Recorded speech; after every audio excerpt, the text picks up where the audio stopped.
Y'all 205 Leland Live, talking 99.5 as we get cranked up on this Muggy Monday. It's Muggy Monday. I think it's going to be Muggy Monday for a couple more months as the humidity's just on us. Afternoon showers predicted again today. No matter where you are, you got a shot. Some of you will stay bone dry. Some of you are going to be in some serious downpours. Man, we got like 3.5 inches of rain Saturday in a short amount of time where I was. So it can happen fast. We got an hour on that if those things start to bubble up this afternoon. Lots of things going down in the news. A devastating earthquake down in Colombia. We'll give you some updates on that. Just kind of biblical. At least 111 dead from a 7.4. This is after Venezuela had those twin quakes. And so South America falling victim yet once again to this, what seems to be, from me being an amateur on seismology, but swarms of quakes all over the world in different parts of the world, specifically in the Pacific Rim. So I don't know if what that means for the United States or what. We've got other news starting to develop this afternoon about, as you know, last week we had the news that the Senate has a copy of Fauci's backup phone from the COVID era, and we knew that at some point some of the information from that data would be coming out in public. Well, some of that's coming out this afternoon, and it relates to vaccine injuries in people and what Fauci knew versus what he was saying in public. What a duplicitous little evil creep. This guy was acknowledging on his phone miscarriage numbers, startling miscarriage numbers with some of the COVID vaccines, especially after the second round. And that's about as far as we need to go with it now. We'll get into the details of it in a minute, because right now we have a live event going on at the White House where Trump has just signed an executive order focusing on childhood vaccines. It's an issue that can be semi-explosive. It can be very challenging nowadays when it comes to vaccinations and people having choices. And this administration, of course, as you know, is generally taking the approach that it should be up to the parents and the doctors of those kids, not some force mandated federal policy. And of course, you saw the situation in COVID where there were even recommendations and or restrictions in some cases for kids having to take not only the untested, short-circuited COVID vaccination regimen, but some of the other standard childhood vaccinations that have now proven to show some complications and long-term side effects. So that issue comes and goes from the news, but it is front and center. And Robert F. Kennedy Jr. is speaking right now, standing by Trump in the Oval Office. And let's just dip into that as we get the Newsweek cranked up and see what they're saying. Inevitably, when Trump is in this setting, he will take questions from the media. I'm sure there'll be some Iran questions. So we'll just start the week with this live from the White House. Diagnostics, treatments, technologies, and tools for people with autism and their families. We will examine every biologically plausible hypothesis and leave no legitimate scientific question unexplored. Mr. President, you have told us that you want answers, so do I. We have just over 2 years to finish the work, and I know you're impatient, and we are moving with the urgency that deadline demands. We will bring you actions and findings as soon as they are ready. We will not wait for the 90-day period, and within 90 days, as you have directed, we will deliver the full response required by this executive order. Our task force on safer childhood vaccines was established by Congress in 1986, but went dormant in 1998. Last year, after nearly 3 decades, this administration reinstated it as required by the statute, and yet it was discontinued. And you restored that congressional mandate.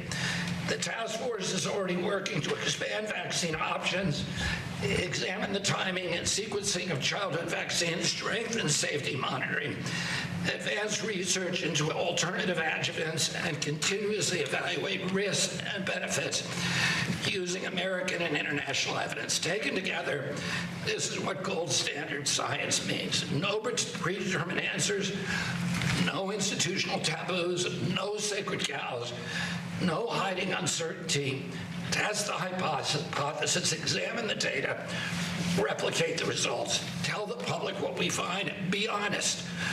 This is the standard you have set for this administration. It's this standard I intend to enforce at HHS, Mr. President. You asked us to get this done, and we are getting it done.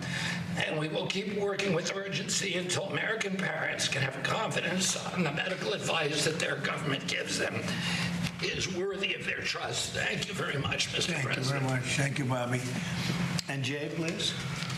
Today's a historic day for public health in this country. The executive order recognizes the plight of millions of parents across the country with autistic children. Autism is a very complicated condition with very heterogeneous, ranging from relatively mild symptoms where kids are full functioning to a devastating condition that fundamentally alters their lives and the lives of their families. You've heard from Secretary Kennedy and from the President their passion for the plight of these families, to see how we can help them understand the condition, to help prevent those conditions from happening in the first place. And what this executive order does is it orders us at HHS to take this extremely seriously, as we have been for the last year and a half and more of the presidency. At the NIH, what we've done is we have established the Autism Data Science Initiative, which started almost a year more, actually more than a year ago, where we funded a dozen and more major research teams to answer the question of what is the cause of autism. It's a complicated biological phenomenon. It's not going to be a simple answer. It will have, as the Secretary said, potentially genetic predisposition, but that cannot possibly explain why we've seen such a large rise in autism. There must be some other environmental factors involved, and that's the basis for thinking that's driving these dozen and more research teams that are looking at this. The science takes time. It's very frustrating, and I know I felt that frustration myself. As a scientist, you don't get answers immediately.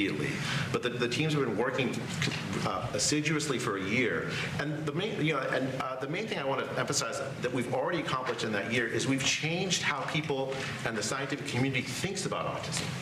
You've given them permission to ask the question that would otherwise have been difficult to answer if you come to an answer that links autism to some other politically correct things, and you all of a sudden have this link, as a scientist, you fear that your career is going to be over. What we've done in this administration is we've given permission to scientists to honestly answer this question, to find the link for the first time. And with the change in the vaccine recommendations that the President has signed, what you have given is parents a choice, autonomy, a decision-making over how they want the vaccines given to their kids. I believe fundamentally that many vaccines are important. Like said, measles, for instance, the measles vaccine is important if we want to take control of the measles outbreak.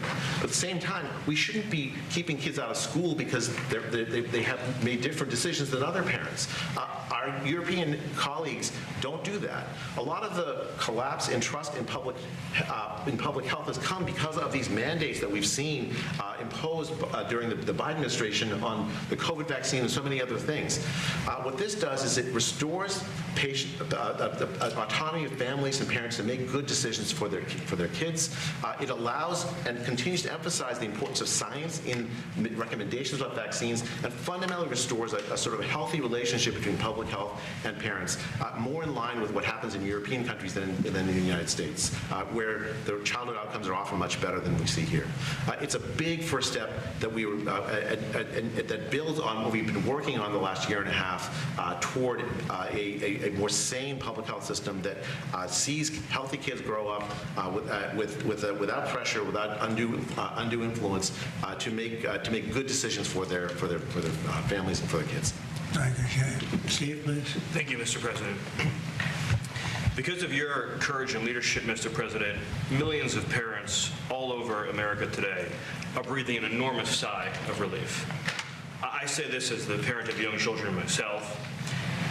Millions and millions of parents feel they've been pressured when their children are just weeks out of the hospital to take 5 shots, 6 shots, 7 shots all at once. They're told it'll be normal. Your kid will have a fever of 103 for 3 or 4 days. Your kid will stop eating for a week. Your kid's going to change all their sleep. Don't worry, it's totally fine. It's totally normal. Nobody has studied it. Nobody's looked at it. Nobody's thought about it. The pressure from the pharmaceutical industry and from aspects of the medical industry to pump your kids full of shots days after birth with no understanding of the long-term consequences has been a medical travesty. This is an issue, Mr. President, that you have been leading on for years, and of course the man to your left has been leading on this issue for years as well, too. It's a really incredible moment to stand here today and finally see the concerns of parents around this country addressed. There's been so much heartache where parents have had healthy children with no issues. They know they've been pressured into doing things that they didn't want to do, and medical science has told them for years that their concerns are not valid. This order does 2 fundamental, incredibly important things. First is we get off of this ridiculous path of having our children get 70 to 90 shots. That is wantonly excessive. Remember, each and every one of these shots produces a profound immunological response. So across any large population, if you give a kid shot after shot after shot, you're going to have vaccine injuries. You're going to have immunological issues. You're going to have potentially neurological issues. Secondly, and so important to you, Mr. President, is the unbundling of the shot.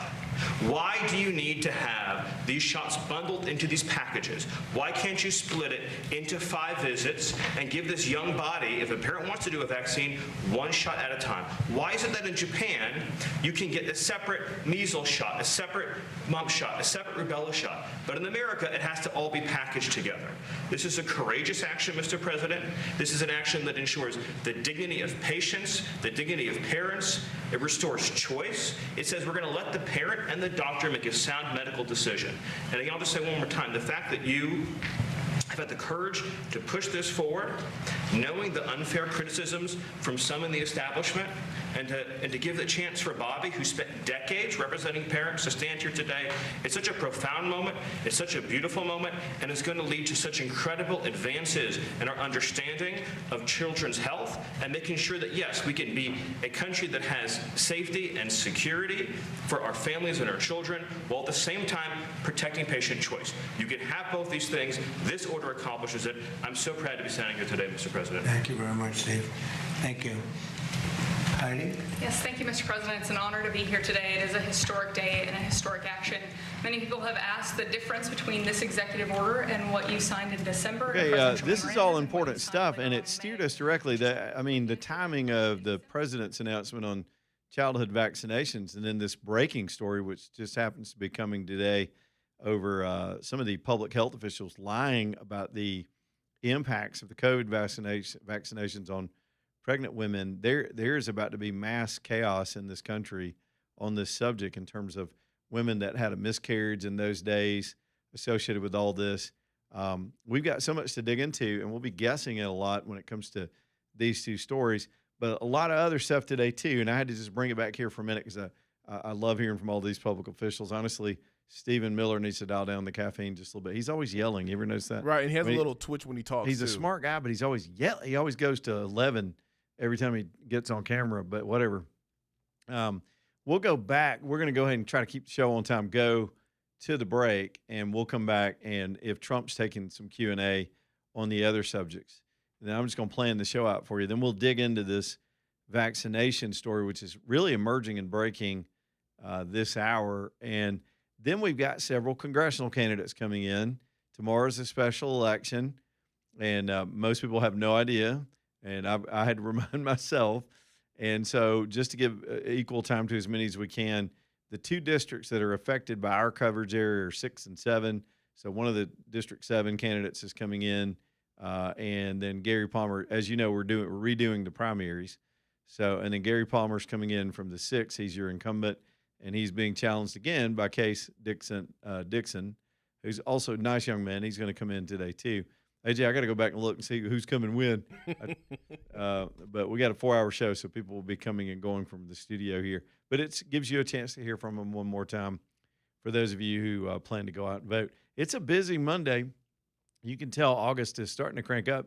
I've always told y'all something about kids going back to school and us getting back into a routine makes the news cycle just go crazy. And today has turned out to be just that. Let me talk to you about Mandu, and then we'll take a quick break, come back, and we'll dip back into this news conference. Mandu's over in Homewood. This is a really unique way to do strength training and to do muscle training. For some of you, you can kind of age out of going to the gym. I mean, you just can. I mean, not that you're too old to go, but it takes forever. A lot of you are busy. You're not getting the results you used to get. You got to change up the way you do things sometimes to stay on track. Some of you lost mobility because of injury or illness, and you thought that part of your life was over. Mandu allows electronic stimulation to fire your muscles in a 15-minute workout that works your whole body. It's not a gimmick. It's just science, and it's kind of the new way to do resistance training to keep yourself strong. Being strong, strong bones, strong muscles is a key part of everything when it comes to your overall health. So give them a shot. They've got a discount right now, 15% off through the end of September, kind of a back-to-school deal for anybody involved in education, whether you're a student, a teacher, an administrator, assistant personnel, all the support personnel in our schools. And that 15% off is for the duration of your membership. So if you sign up now, a little bit of a discount, and they'll let you try it free over in Homewood, downtown Homewood. It's Mandu, M-A-N-D-U-U, Mandu.com, Mandu.com. Back in a minute.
Okay, so the computer is rebooting, and so we only got a couple of notes.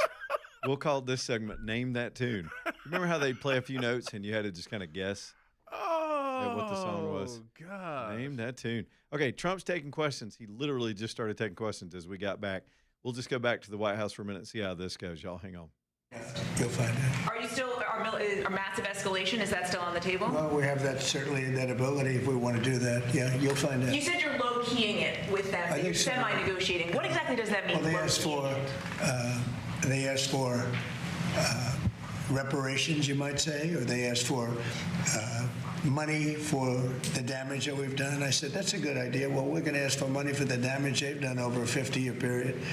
Whether you go SS Cole or whether you go all of the people that were so badly hurt, so badly wounded or killed, many thousands of people, and maybe damages for the 52,000 protesters over the last 4 months that were killed in Iran.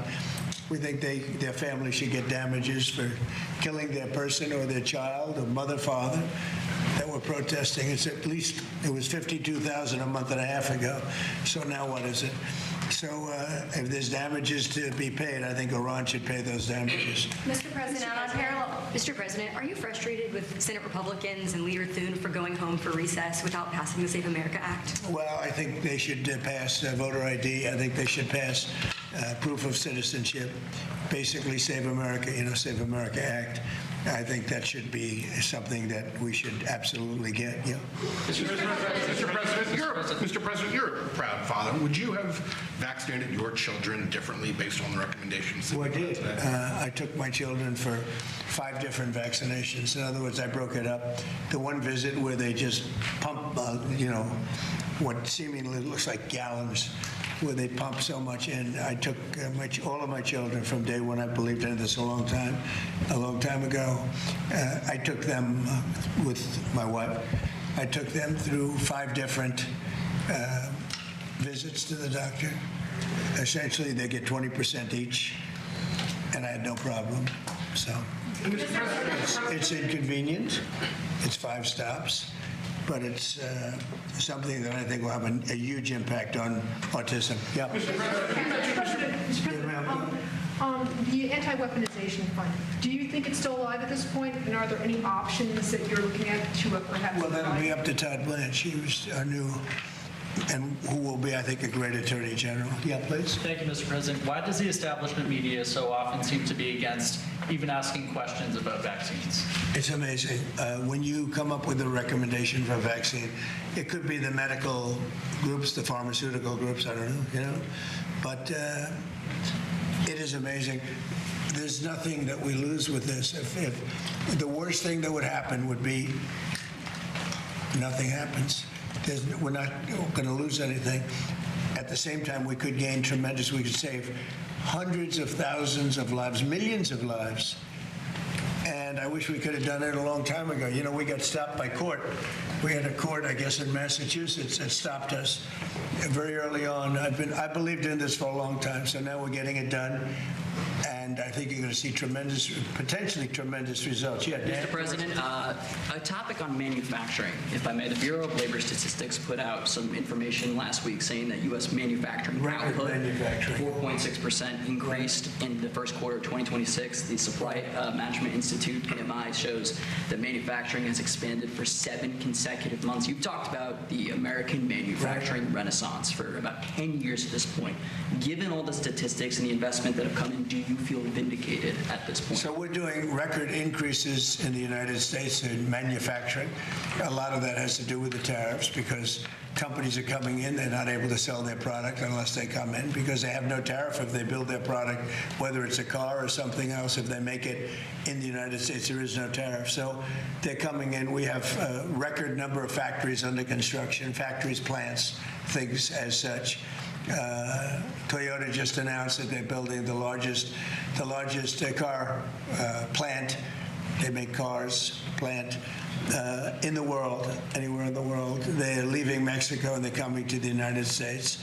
Many car plants, AI, other, they're opening. I will say that they're leaving Canada, they're leaving Mexico, they're leaving Germany, they're leaving Japan, they're leaving South Korea. They're coming into the United States because they don't want to pay a 25% tariff on a car, and they don't have to pay a tariff if they make it here. So we have the largest number of plants ever being built in the United States right now. Hard to believe, right? Because if you listen to some of our past projects, we'd never be a manufacturing country again. And these plants are going to start opening up in about 6 months.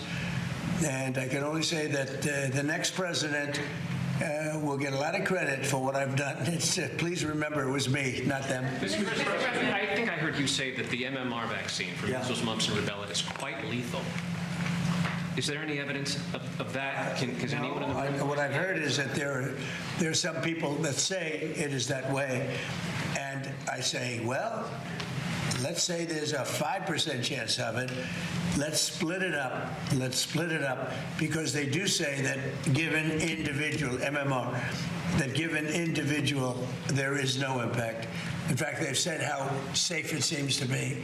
But I've heard when you put them together, they can be explosive. Yeah. Mr. President, have you spoken with the new Attorney General or Jeanine Pirro about prosecuting Dr. Fauci? I I have not spoken to him about that, no. Mr. President, Senators Rand Paul and Ron Johnson released some text messages from Anthony Fauci, and it appears that as early as January 2021, they knew that there could possibly be complications with pregnant women and miscarriages tied to the COVID vaccine. Yet the Biden administration health officials, they didn't change their rhetoric. Your reaction? Well, the Biden administration was a disaster in every way. That would be just one way, but they have been a disaster in every single way. It's unimaginable what they did in that. Forget about weaponization, forget even about, as important as what you're saying, so many of the open borders, the men and women's sports. They've just been, it's just been a horrendous disaster, the highest inflation in history. And we're doing a great job. Mr. President, thank you. Unbundling the shots into more visits means more co-pays for families. What's your recommendation for families that can't afford to keep paying for those visits? Well, we're going to be working with them. We're going to work with the families, and we're going to make sure everything works out cost-wise very well. Yeah, please. Thank you, Mr. President. What recommendations do you have for Republicans, heading into midterms right now? And are Democrats, with the candidates they're putting forward, making life easier for? Well, the one thing is we have jihadists being elected all over the place. We have this, whether it's communism, jihadism. It's a friend of mine called up. He said, really, you should use the word jihadist, because that's what's happening. And I'm not sure that anybody, if you take a look at what happens in other countries, I think that's not going to be necessarily the way we want to live. But when you look at the radicalism and the craziness of the candidates and the stupidity of what they're suggesting, let's get rid of the Supreme Court, let's get rid of the presidency, let's get rid of the Senate. They want to get, sometimes I'd like to get rid of the Senate too, but I don't say it, and I wouldn't do it. But, they want to get rid of the Senate. They want to get rid of, ideally, the House, but they're thinking about maybe keeping the House. Isn't that nice? These are people that have been not successful. They're people that have been, in many cases, failures. They come from other failed countries, and they come here and they tell us how to run our country. They come from places like, I won't mention because I don't want to get myself into a controversy, but they come from countries that are not great. They come from, let's say, as an example, Somalia. They come in and then they tell us how our Constitution, how our Declaration of Independence, how it works. It doesn't work that way, and they're not smart. They have no aptitude. They have nothing going, and they're telling us how to run our country. And I just don't think it's going to happen. I think that they start off, now I may be wrong, but they start off with a big disadvantage. People don't want to have radical lunatics involved in running our country, and that's what we have. We have people that are saying things that are so great. Now they're denying it, or they say, well, I've changed my mind. They want to defund our police. They want to terminate our military. No military. We don't want any military in our country. We don't want our police to be paid anymore. They want our police down to almost nothing. It's doesn't make sense, right? Mr. President, back to the subject of Iran, sir. Can you give us any estimate of when you think the Strait of Hormuz will be part of it? It's open now. We're taking a lot of ships. It's open now. Look, the only one that has control of the Strait of Hormuz right now is the United States Navy. We have a blockade that's been infallible. It's a steel wall. And we let people in that we want to let in, and those people come in, and they've been coming in and they're going out. So it's actually open now. We do not let them go into Iran. They're not admitted into the strait to go to Iran. But it's open for others. Now, a little bit complex because they will, on occasion, drop a mine, and we find the mines. We've mine-swept the entire strait, as you probably maybe heard, maybe you didn't hear. But we control the strait 100%. Now, can they make trouble? Yeah, they can make trouble. But they're broke. They have no money. Iran is broke, totally broke. And they're not paying their soldiers. They have inflation of 300% as of last night. I heard 309%. So we'll see what happens. But they've been bad for, they say 47, it's actually 50 now. 47, they've been saying it for 3 years. But for 50 years, they've been the bully of the Middle East. What they've done is terrible. They've killed hundreds of thousands of people. They've killed people. They've wounded and maimed people with the legs, the arms. With the roadside bomb is their bomb. They're very proud of it. and now they're paying a price. Thank you very much, everybody. Okay, looks like we can bring it back here. We blew that bottom of the hour breakout just to stick with that, and kind of more of the same on the Iran situation. Still a waiting game as to whether or not anything significant can get negotiated. But the bigger story that has emerged this afternoon is this vaccine thing.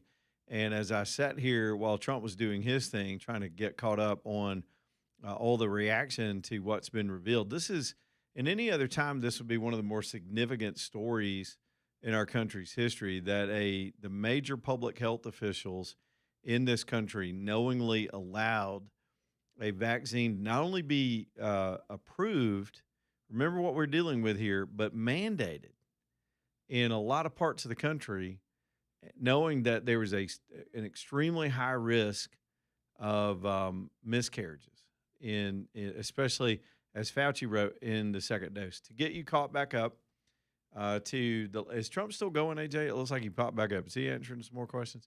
Every time they try to kick him out. Let's go back in there. Hang on just a second. Thank you.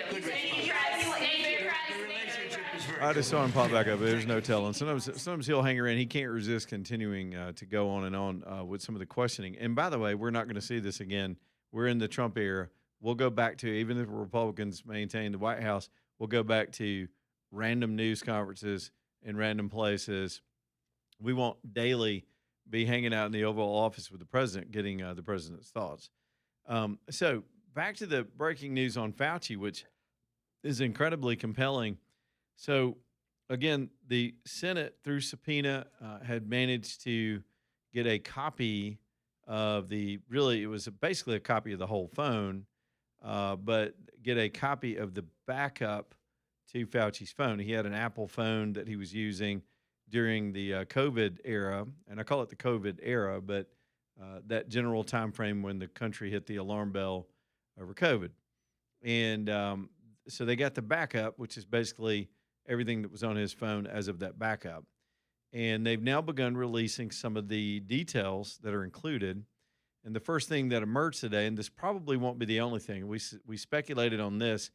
If you think the Dear Diary entries were explosive, and they proved to be because they put Fauci in a box during the hearing, now we've got his communications with other people, not his private thoughts to himself.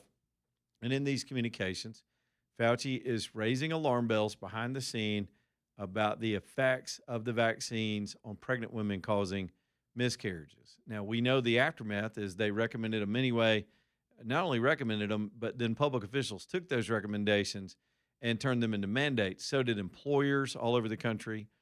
And so we got this weird situation where is going to be the justice for women and men, the parents who lost children during the COVID era after being vaccinated. And it's probably too late to get specific cause linkage, I guess. But you'll have hospital bills, you'll have receipts, you'll have a public record of the miscarriage and the lost child. And so how many people would that have affected? This was a long period of time. Remember, it took a while for them to roll out some of these drugs, but when they did, again, they were allowed by Congress to bypass a lot of the normal FDA protocols to rush them to market. And then when they did, they all stood foursquare behind everything that these pharmaceutical companies had developed. We had 3 or 4 different versions. Remember, there was Johnson & Johnson for a while. There was Moderna. There was Pfizer. These became household names. Remdesivir was a treatment. They were rolling this stuff out. And again, it was experimental. Let me just stop here and make this general philosophical point that most of us understood. No government or employer should force you to have anything injected into your body, much less something that has not been proven or tested, or that is proven to be dangerous and our government is hiding it from us. That's what happened.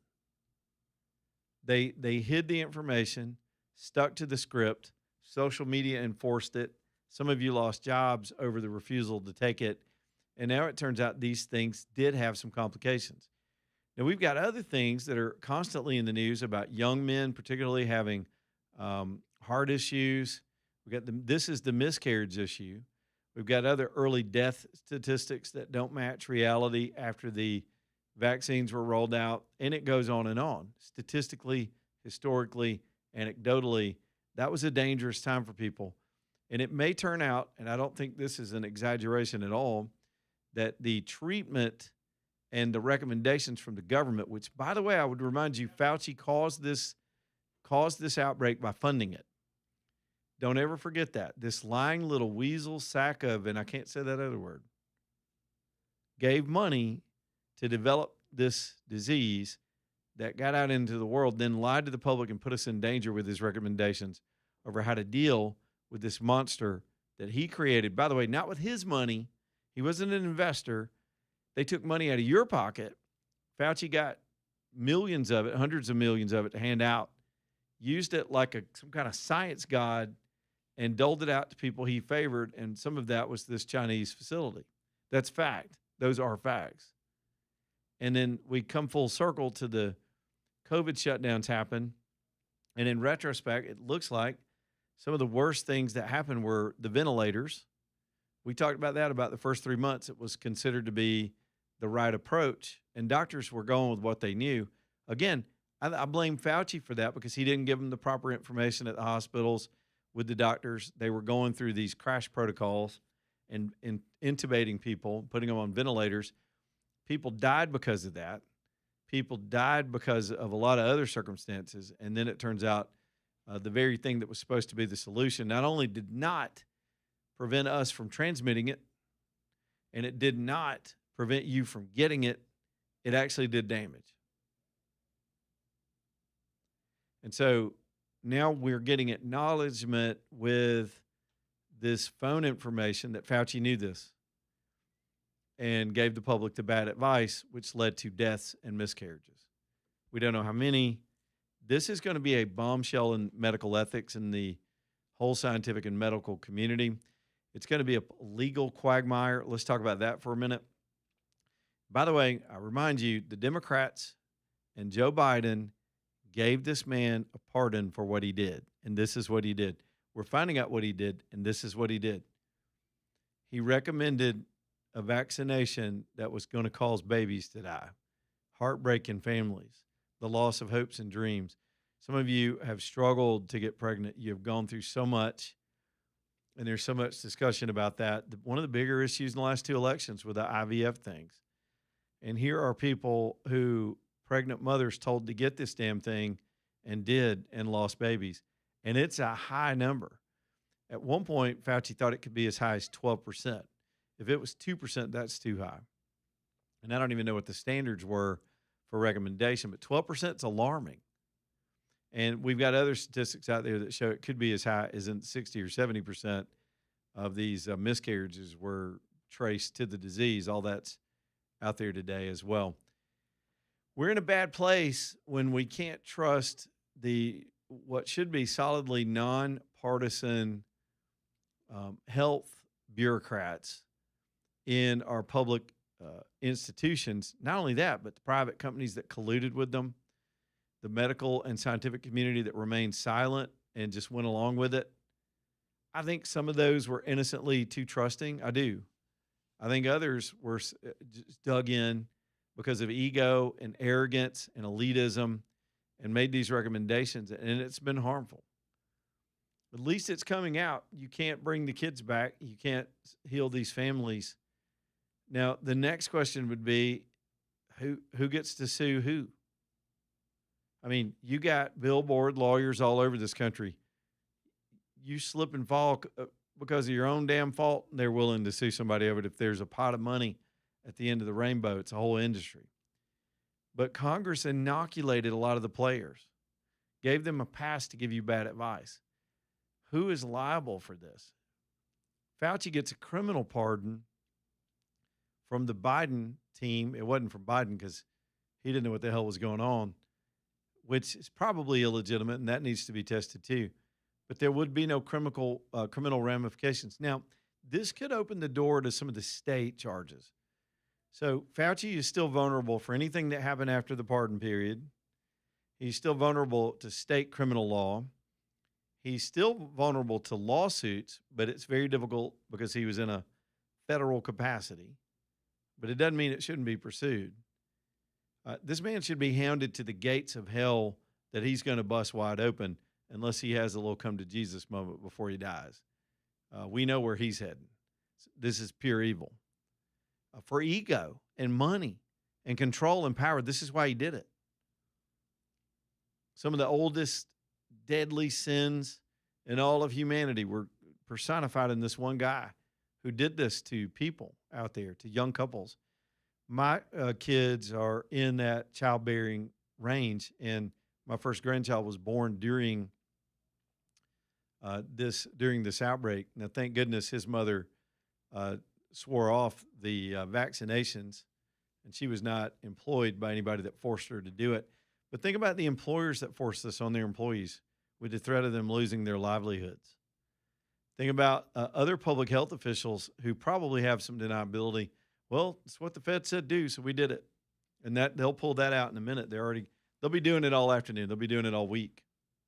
Meantime, some of y'all want to get hung up over a bunch of bigot thugs in the NBA. That is so trivial compared to real stuff that's going on out here and has gone on in this country.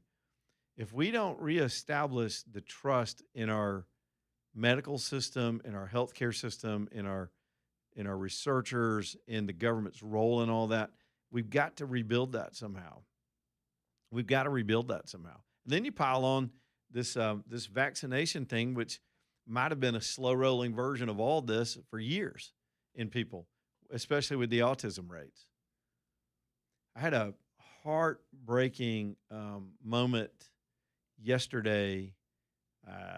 Really, it was after church and I guess brunch, lunch.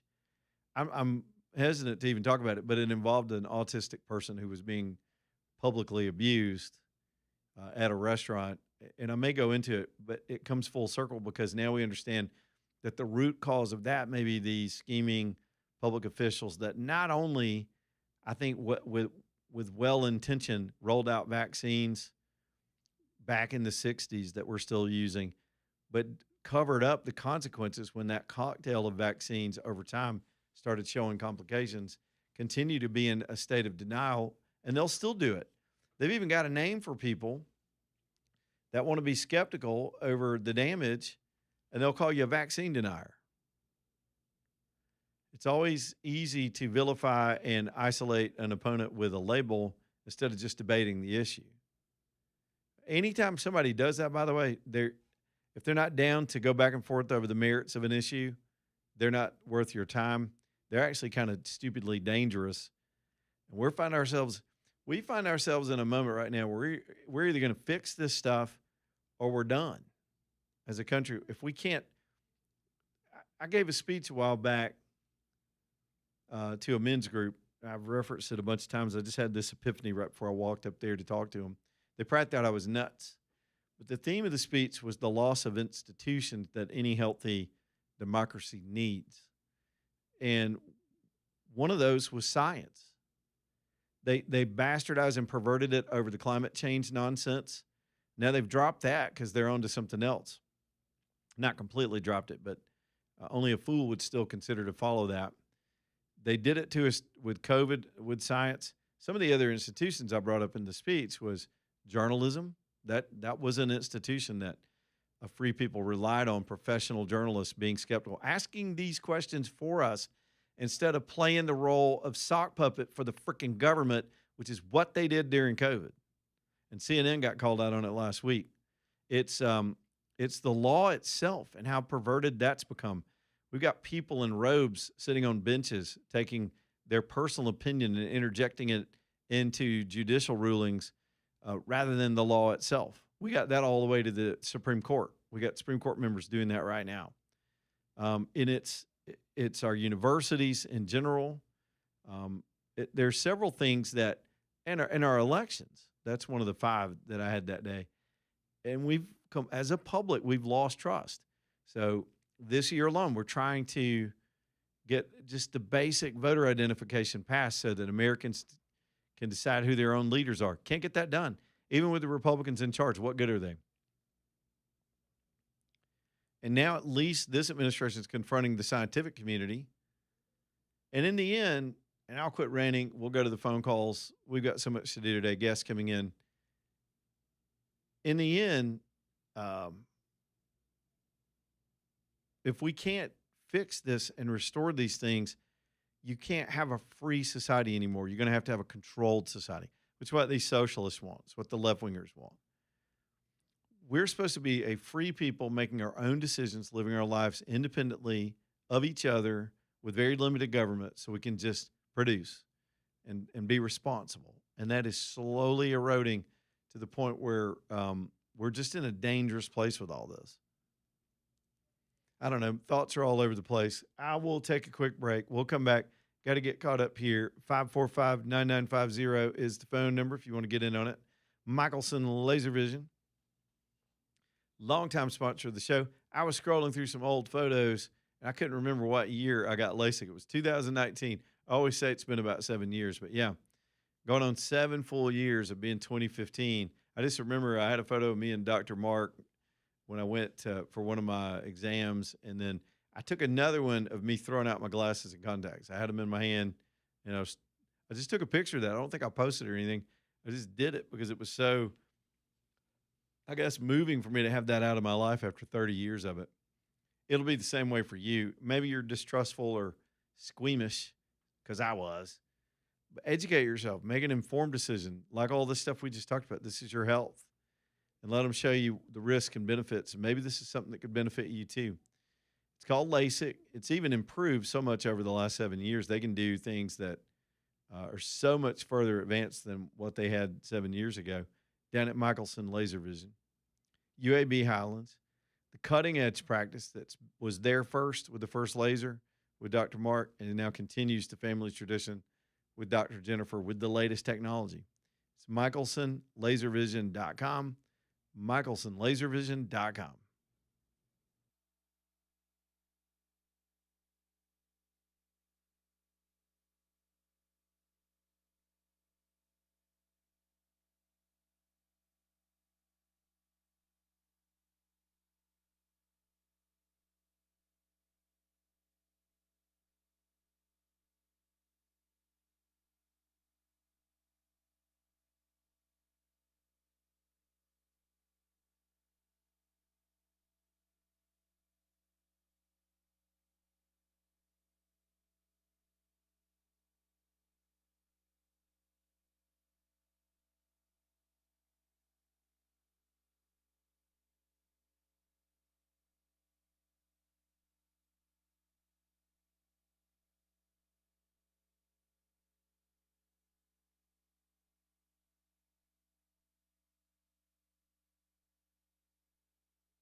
Y'all, Alabama Dental Associates also ready to take good care of you if you need to get your teeth did, and don't we all? From time to time, we just got to go get them checked. Got to do the cleanings, got to do the x-rays, got to take care of that. Maybe you love your practice. That's great. Some of you love your dentist.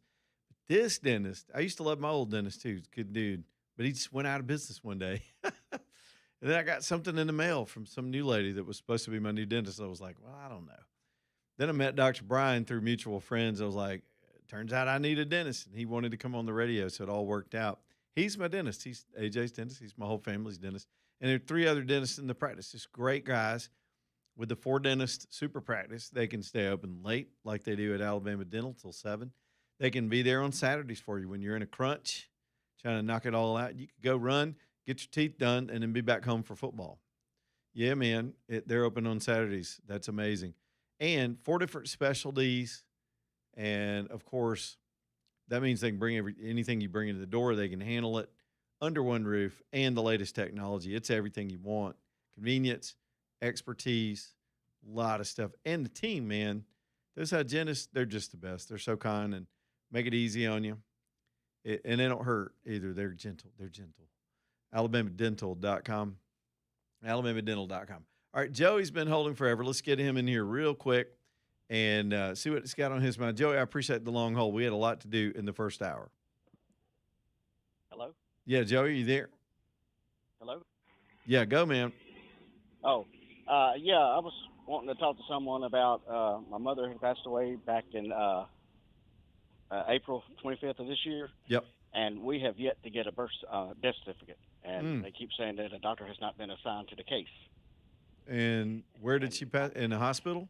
Brookwood at the ER. Okay, Brookwood's got a myriad of issues. So, what is the death under investigation for any reason, or is it just a natural thing? It was she had fell back in July last year, and eventually found out that she had broke her back. Oh goodness! And it stemmed from all that, but that day she went in the hospital. She went in at like 12 in the afternoon on Saturday, and by 7 o'clock she was gone. Mm. And so we can't. I mean, the funeral home did their part, but the hospital has not done their part, and I can't get nobody on the phone to tell me what's going on. You can't get a human being on the phone over at Brookwood? Well, I can get somebody, but then they don't know what they're doing. Play phone tag. Yeah, they pass it around, and they'll wind up sending you to India. You'll wind up talking to Rajneesh. Hello, my friend Joey. Do you need a But certificate? Just get a fake one. Yeah. Joey, man, how old was your mom? And I hate that for you. And what kind of complications does it cause when you can't get this kind of paperwork? Well, it causes a lot of stuff with insurance policies. So we got one for about $6,000 that we can't get cashed. We also don't have a death certificate. Yeah, and then you got funeral expenses and all that. Yeah, well, yeah. That's all paid. But good. You're like just the bills. You're like her power bill, her phone bill, her cell phone bill, all that stuff. It's just in limbo, and we can't do nothing about it. Yeah, because you got to be able to close all those accounts. You got to prove there's a certificate. Well, maybe your shout out will start a fire over there, metaphorically, obviously. Well, also, the state of Alabama has no record of it. How is that? I don't know what I don't know. I don't know what the system is. You would think the coroner's office would coordinate things like that. Well, they said if it was a natural death, they don't do that. Now, if it was an accident, like a car wreck, they would have been involved. Because I called them, one of the first people I called, and I'm at my wit's end. I don't know what to do. And I've been doing this, like I said, for 3 or 4 months, and there's no relief. Have you been over there? Have you gone over and just knocked on the door and sat down with somebody? And I'm afraid if I go over there, the mood I'm in, I might get thrown in jail. Well, let's don't do that. That's probably not going to help any. No. Well, Joe, good luck with it. Keep us updated. Just stay on them. That's kind of the world we're in sometimes. It's like the phone used to be a way to get in touch with people. Now it's used to build a fence around a company or an institution so you can't reach anybody. And wait till AI kicks in. You won't know who the hell you're talking to. Back in a minute.